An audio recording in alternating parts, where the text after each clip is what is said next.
¿Qué es lo que le viene a la mente, hermanos, cuando escuchamos la palabra celos?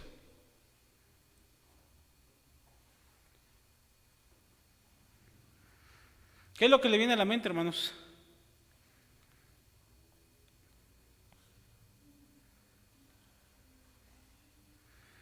Dice poquito antes, donde tuvimos la lectura base, porque donde hay celo y contención, allí hay perturbación de espíritu y toda obra perversa.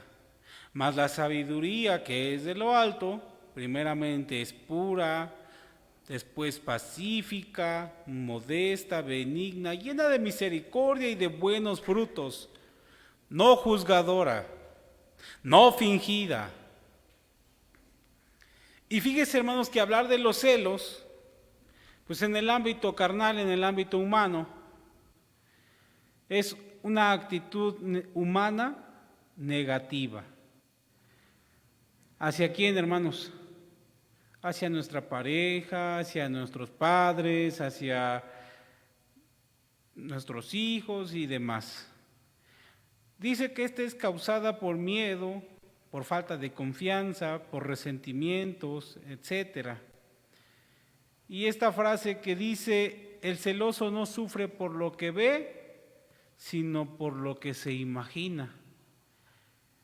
Y la imaginación nos lleva, hermanos, a pensar infinidad de cosas y qué estará haciendo y ahora dónde se metió. Y piensa uno, como dice la escritura aquí en Santiago 3:16, pues donde están los celos, donde están las contiendas, ¿qué hay, hermanos? Perturbación de espíritu y toda obra perversa. Pero el celo del que les quiero hablar, hermanos, no es este celo, no es el que con el que celamos a nuestra pareja, no es con el que nos enojamos y queremos hacer cosas arrebatadas, como dice aquí en Santiago, sino el celo del que le quiero hablar es primeramente lleno de sabiduría, es pacífico, es modesto, es benigno, lleno de misericordia y da un buen fruto, hermanos. Y esto del celo de las cosas de nuestro Dios no debe de ser confundido con los celos de la pareja, pues cada cosa tiene su lugar. El celo en las cosas de nuestro Dios o el celo en las cosas religiosas siempre se ha manifestado, se ha entendido como una entrega especial, una entrega intensa para que las cosas de nuestro Dios salgan bien y procuremos llegar al reino de Él. El apóstol Pablo nos menciona en Gálatas 6, capítulo 6, verso 7, en esa carta a la iglesia de Galacia, nos menciona que no nos engañemos. Dios, nuestro Señor, no puede ser burlado. Todo, absolutamente todo lo que el hombre siembre, eso también, ¿qué, hermanos? Eso también va a cegar. O sea, es una semilla, se pone, se va regando y que pues tiende a crecer. Pero ¿cómo queremos que crezca? ¿Cómo queremos que se manifieste? Vamos a abrir nuestras Sagradas Escrituras. Juan capítulo 2.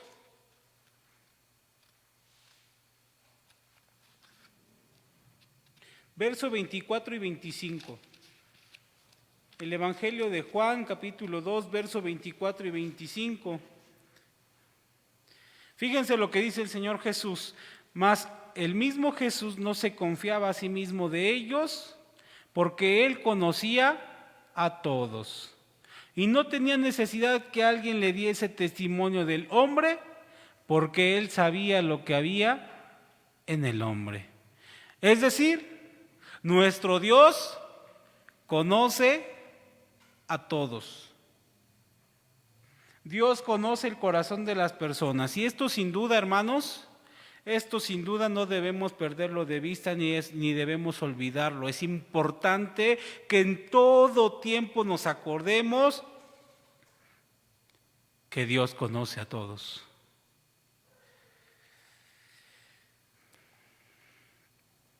Necesitamos aprender de las Escrituras.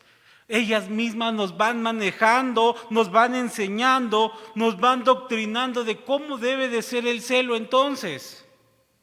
Y para esto, amados hermanos, les quiero contar dos historias. Una se sitúa en el libro de Números, capítulo 16. No lo vamos a leer, hermanos, se los voy a contar. Estaba Coré, Datán, Abiram,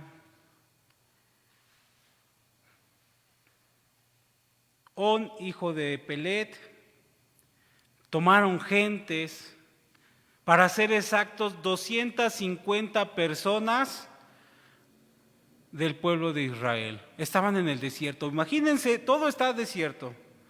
¿Han visto cada una de las maravillas que Dios les ha presentado? Los vio como con 10 plagas los liberó de una tierra donde eran esclavos. Habían visto infinidad de cosas. Habían visto a Moisés recibir la ley de nuestro Dios. Habían visto, como les digo, muchas cosas. Y estos 250 hombres no era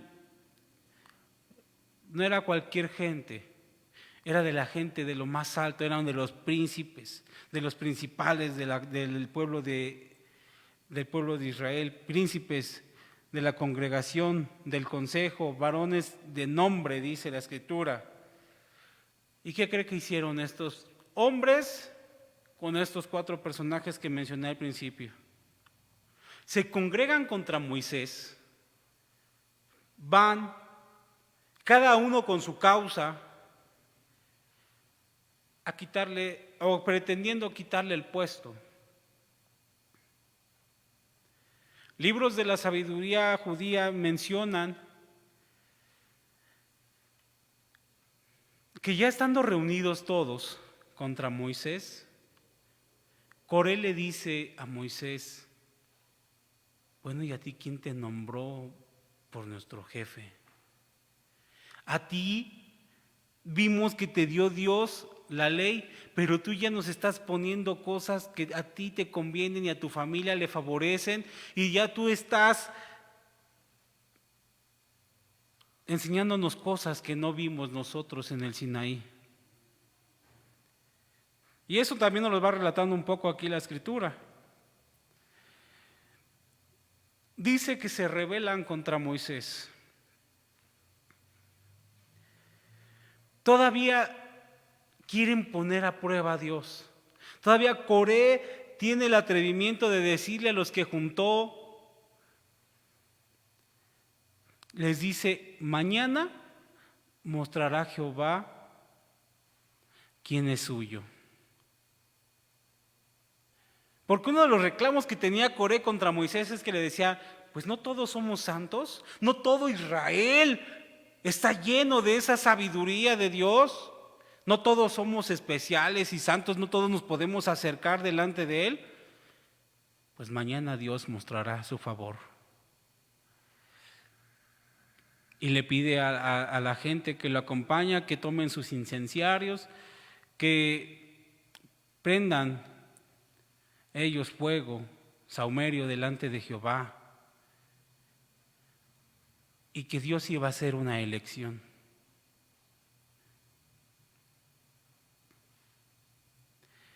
Moisés los manda a llamar a cada uno en su tiempo.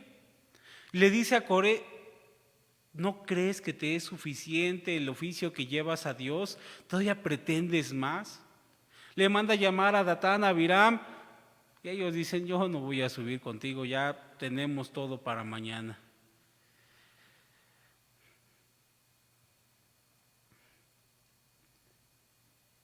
lo que estaban haciendo, hermanos, era en contra de la voluntad de Dios, porque Dios había escogido a Moisés y a Aarón. Si recordamos en el Éxodo, le dice a Dios: tú vas a hablar por mí, Aarón, tu hermano, va a hablar por ti, tú serás a él por Dios y él va a ser tu sacerdote, tu enviado. Él ya los había escogido, ya los había apartado, y estos hombres querían y pretendían quitar a Moisés de su lugar como uno de los principales, querían quitar a Aarón del sacerdocio. Y a partir del verso 20, hermanos, Dios le dice a Moisés: apártense de ellos. Tú y Aarón, apártense de ellos porque los voy a destruir. Porque a Dios no le gustó la acción que había tomado Coré, Abiram, Datán y aquellos 250 principales que estaban contra ellos. Apártense. Voy a eliminar a todo este pueblo.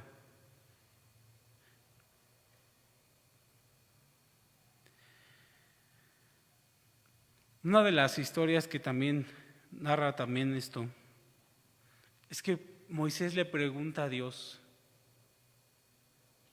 Señor, ¿usted va a castigar a todos por culpa de uno?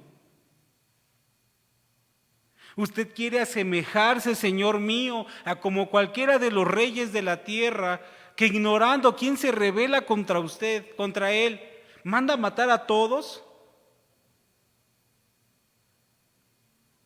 ¿Qué va a pensar la gente, Señor? No lo van a entender. No van a pensar que tú estás limpiando tu pueblo, sino van a pensar que los sacaste a morir al desierto, que después de que los liberaste no podías mostrar justicia como los demás reyes y los eliminas a todos. Moisés y Aarón hacen esa petición a nuestro Dios. Y dice la Escritura que Dios quita el castigo, no de todos. Le pidió a la gente que rodeaba a Coré, a la gente que estaba más cercana a Datán, a Abiram, que se apartaran de ellos. Y dice la Escritura, verso 29 al 35, que a estos hombres se los traga la tierra. Pero no eran los únicos, había 250 hombres con ellos. Y en el verso 41 al 49 estamos en Números 16. Y en esos versos, del 29 al 35 todavía, los 250 hombres que estaban con ellos también perecieron, fuego los consumió. Y ahora sí, del 41 al 49 nos narra la Escritura que murieron 14,700 personas.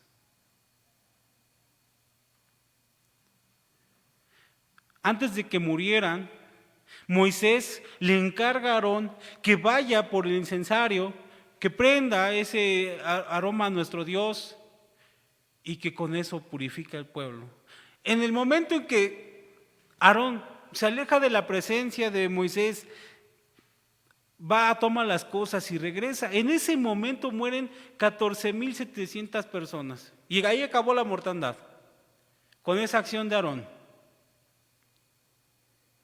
Todavía de que se les opusieron, ellos miraron al pueblo con ese celo de nuestro Dios, de las cosas de nuestro Dios.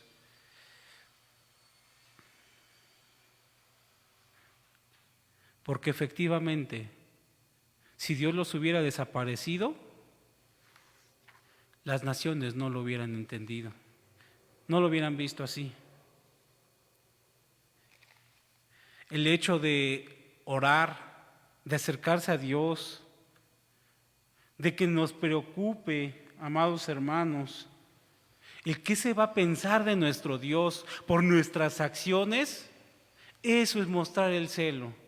Otro de los personajes que nos narra la Escritura de ese celo se encuentra en Números 25, por lo menos del 1 al 10. Habla la Escritura, vamos a recordar un poquito de lo que nos habla Números 24. Quería un hombre que un profeta diera maldición contra el pueblo de Israel. ¿Por qué quería que diera maldición contra el pueblo de Israel? Porque quería destruirlos. Pero este hombre, exactamente, hermana, este hombre fue reprendido por Dios de una manera muy peculiar. Y no lo maldice, sino que lo bendice 2 veces. Bendice al pueblo de Israel. Pero también es muy astuto. Y le dijo a Barak: no lo puedo maldecir, pero sí te puedo enseñar cómo puedes hacerlos caer. Y le dio unas instrucciones, y con eso empieza precisamente el capítulo 25. Dice: y reposó Israel en Sittim, y el pueblo empezó a fornicar con las hijas de Moab. ¿Recuerdan que les dije que imagináramos que estábamos en el desierto? ¿Qué hay en el desierto, hermanos? Nada.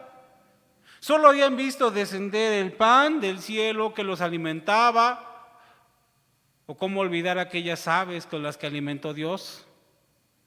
Habían visto de la roca brotar agua, pero seguían en el desierto. Y entonces cuando se asientan en Sittim, miran a las hijas de Moab. No solo eso, hermanos, dice que se empezaron a prostituir con ellas. Y dice la Escritura que una de las formas en las que estas mujeres hicieron perder al pueblo de Israel fue en el templo de Baal Peor. ¿Sabe qué es lo triste, hermanos? Que una de las maneras en que ellas hacían su adoración a su Dios era fornicando enfrente de su Dios. Y dice la Escritura que el pueblo de Israel se metió con esas mujeres. Y no solo eso, les empezó a gustar. Comieron de lo sacrificado a los ídolos.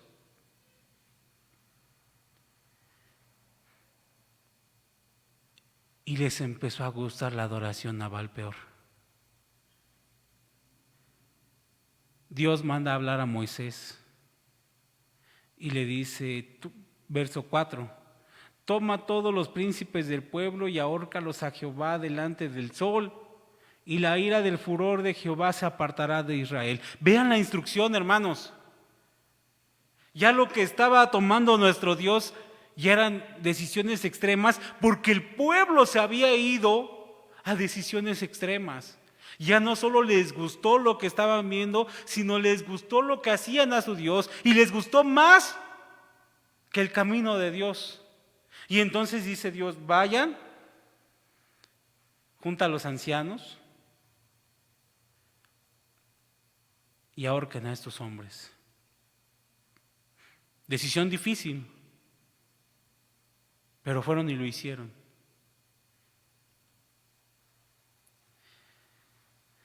Dice entonces que estaban en la tienda del tabernáculo de nuestro Dios, del testimonio de nuestro Dios.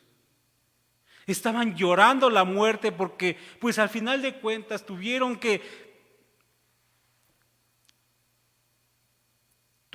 ir contra sus propios hermanos para quitar el pecado de Israel. Y estaban llorando en la tienda del tabernáculo.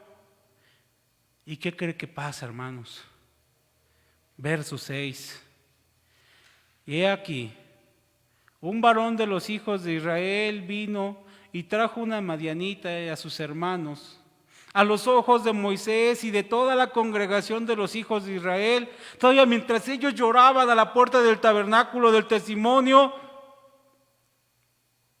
¿a qué cree que iba con esa mujer? A continuar con sus perversidades. ¿Sabe qué era lo triste, hermanos? Era un príncipe de la tierra de Israel. Dice la Escritura, el nombre del varón muerto con la madianita era Zimri, hijo de Salú, jefe de una familia de la tribu de Simeón. Y el nombre de la mujer madianita muerta era Cosbi, hija de Sur, príncipe de pueblos, padre de familia en Madián. No eran cualquiera los personajes que se habían cercado. Pero lo hicieron, ¿sabe qué, hermanos? Estaban de luto, estaban llorando. ¿Y sabe qué es lo peor? Lo hace frente de Moisés y de frente de la tienda de Dios.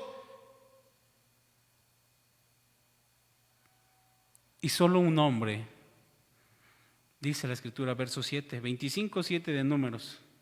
Y violo Fines, hijo de Eleazar, hijo de Aarón el sacerdote, y levantóse en medio de la congregación y tomó una lanza en su mano y fue tras el varón de Israel a la tienda y alancélos a ambos, al varón de Israel y a la mujer por su vientre, y cesó la mortandad de los hijos de Israel. Y murieron en aquella mortandad 24,000. ¿Se acuerdan cuántos habían muerto con este Coré? 14,700 hombres del pueblo de Israel. Pero en esta mortandad fue peor. Una plaga que descendió de Dios a su pueblo y murieron 24,000. ¿Qué les parece la decisión de Fines, hermanos? ¿Qué les parece? ¿Ustedes creen que sea un acto de un fanático? ¿Ustedes creen que sea un acto premeditado? ¿Sin razón? No, hermanos. Fines actuó conforme a lo que Dios había mandado para erradicar el pecado. Y dice la Escritura que con esta forma cesó la mortandad. Fue lleno del celo de Dios. Fue lleno de ese celo verdadero. ¿Y qué cree, hermanos? Que cuando uno siembra, hablábamos hace un momento de la siembra, y que uno que siembra va a cegar. Cuando uno siembra en el celo de las cosas de nuestro Dios, ¿qué cree que vamos a cegar, hermanos? Verso 12 y verso 13 del capítulo 25. Bueno, desde el 11, perdón. Fines, hijo de Eleazar, hijo de Aarón el sacerdote, ha hecho tomar mi furor de los hijos de Israel, llevado de celo entre ellos, por lo cual yo no he consumido mi celo a los hijos de Israel. Por tanto, diles, he aquí yo establezco mi pacto de paz con él, y tendrá él y su simiente después de él pacto de sacerdocio perpetuo, por cuanto tuvo celo por su Dios e hizo expiación por los hijos de Israel. Fíjense, hermanos, recibió doble pacto. En la antigüedad, el sacerdocio se heredaba. Por eso aquí lo menciona. Era hijo de Aarón, de Eleazar, perdón, que era hijo de Aarón, el sacerdote. Ambos eran sacerdotes y entonces Fines iba a ser sacerdote. Pero lo que él hizo lo confirmó más delante de Dios porque hubo celo en él, dice la Escritura. Celo de paz, ¿por qué, hermanos? Perdón. Pacto de paz con él, ¿por qué, hermanos? Porque lo que había hecho a los ojos de los demás, a los que no, como veíamos con Moisés, no lo iban a entender, bueno, a los que no entendían lo que había hecho Fines, pues por eso le dio pacto de paz, para que nadie se metiera con él, para que nadie le hiciera guerra y viviera así siempre. Y un pacto de sacerdocio para que recordaran las siguientes generaciones que así se manifestaba el celo de Dios.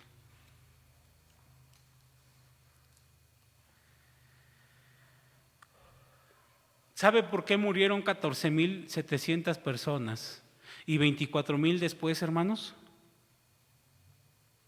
A mí se me hizo increíble, hermanos, cuando lo leí.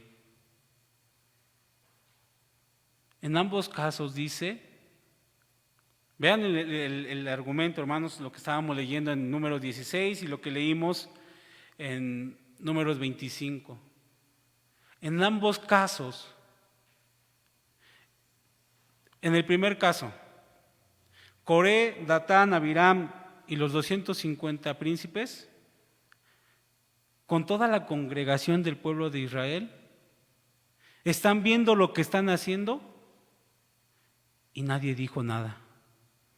Nadie reprendió a Coré, nadie le dijo, bueno, si ya nos ha guiado él nos ha hecho por el buen camino, nos ha dado la voluntad de Dios. Nadie le dijo nada. Por eso es que murieron esas 14,700. Del otro lado, por los 24,000, dice que pasa enfrente de Moisés, enfrente de los príncipes. ¿Quién le dijo algo, hermanos? Nadie. En cambio, el joven llamado Fines, que estaba ahí, primero actuó de una manera esperando que sus mayores dijeran algo. Dice que lo vio, se quedó contemplando, vio que se metió a la tienda con aquella mujer para fornicar. Ve que nadie hace nada, siguiente acción, se levanta. Ve que nadie hace nada, nadie dice nada, toma una lanza en su mano, lleno de ira, pero de todos modos ninguno de los que estaba ahí hacía nada. ¿Qué hizo entonces ahora sí con su lanza? Los mató. ¿Desde dónde, hermanos? Por su vientre, porque los agarró en el acto. ¿Hasta dónde habían llegado este príncipe con esa princesa? Hasta llegar al acto de la fornicación, y nadie había dicho nada. Por eso no cesaba la mortandad en el pueblo de Israel hasta que hizo esta acción, mostrando el celo de las cosas de nuestro Dios. Entonces, lo que nos está dando a entender la Escritura con estas dos historias,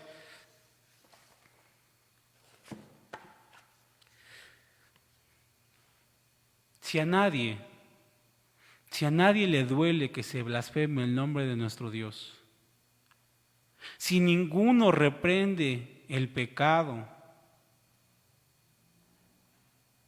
se vuelve también suyo la falta, hermanos. Porque cuando verdaderamente se ama a nuestro Dios, cuando verdaderamente se tiene el celo por el amor de las cosas de nuestro Dios, no importa la familiaridad, no importa la cercanía. Coré era uno de los más ricos de la tierra de Israel. ¿Usted cree que Dios le perdonó? Dice en Número 16, que incluso ordenó que no tocase ninguna de sus propiedades, nada de lo que él le pertenecía, para que el pecado no fuera traspuesto también con ellos, con aquel que tocara las cosas. Así de fácil se pasa el pecado, hermanos. Así de fácil. Pero ¿cómo se quita? Con el celo de Dios.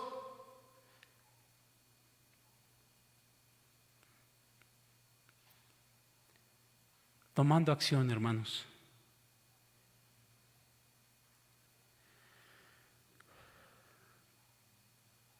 Una de las cosas en la que la mayoría quedamos exentos de exhortar es esta, hermanos. El primer punto. Si queremos exhortar, no basta con que le digamos a nuestros hijos, a nuestros primos, a nuestros hermanos que lo amamos. Si se está equivocando, nuestra reprensión debe de hacerle sentir que de verdad es amado, que por eso se lo estamos diciendo, que por el amor de las cosas de Dios debe de corregirse y por amor a Él, y debe de sentirse amado. Otra de las cualidades que se debe de tener el que debe reprender y exhortar, debe de saber dónde, cuándo y cómo hacerlo. Fines supo dónde, cuándo y cómo hacerlo. Cuál era el momento indicado, cómo debía de hacerlo, dónde debía hacerlo.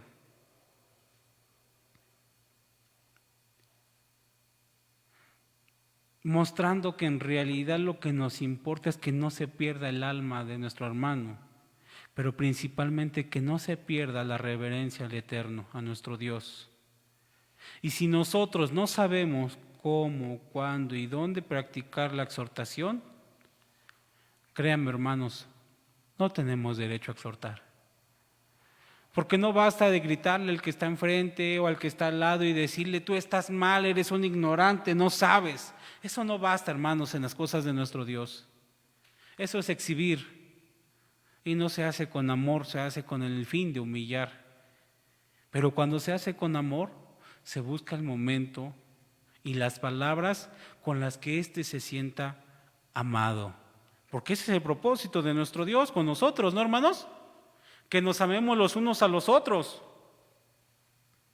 Cuando al Hijo de Dios le duele el honor del Altísimo, cuando de verdad le duele qué va a decir la gente de nuestro Dios, cuando en verdad ese sentimiento nace en él y ora a su Dios, ora a nuestro Dios.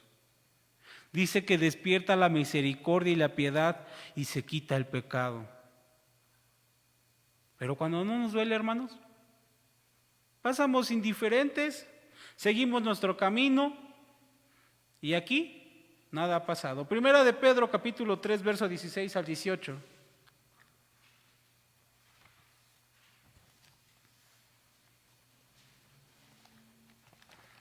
Primera carta del apóstol Pedro, en su capítulo 3, verso 16 al 18.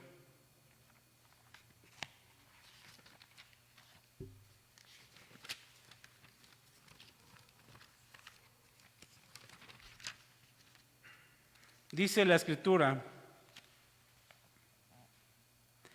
teniendo buena conciencia, para que en lo que murmuran de vosotros como malhechores, sean confundidos los que blasfeman vuestra buena conversación en Cristo, porque mejor es que padezcáis haciendo bien, si la voluntad de Dios así lo quiere, que haciendo el mal. Porque también Cristo padeció una vez por los pecados, el justo por los injustos, para llevarnos a Dios, siendo a la verdad muerto en la carne, pero vivificado.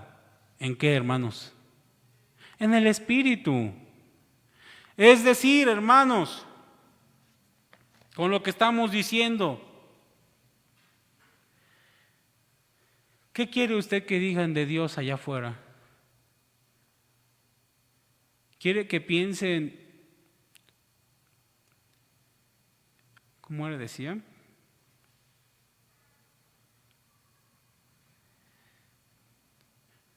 Pueblo loco e ignorante es este.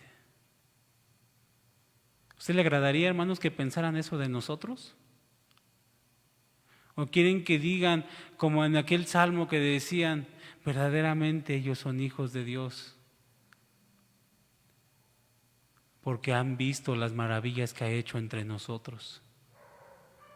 ¿Qué quieren ustedes que digan de nuestro Dios?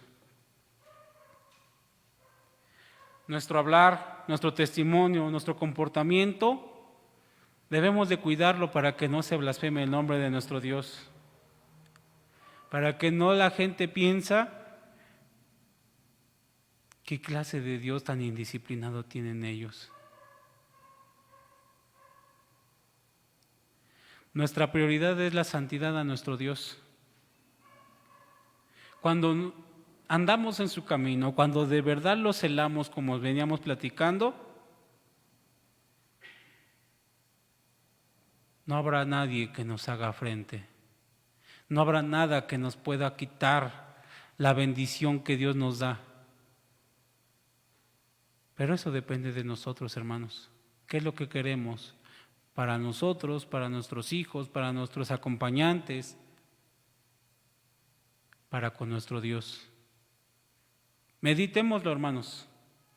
Meditémoslo, porque lo que sembramos, sin duda, eso mismo vamos a cosechar. Que Dios los bendiga y pase a vosotros.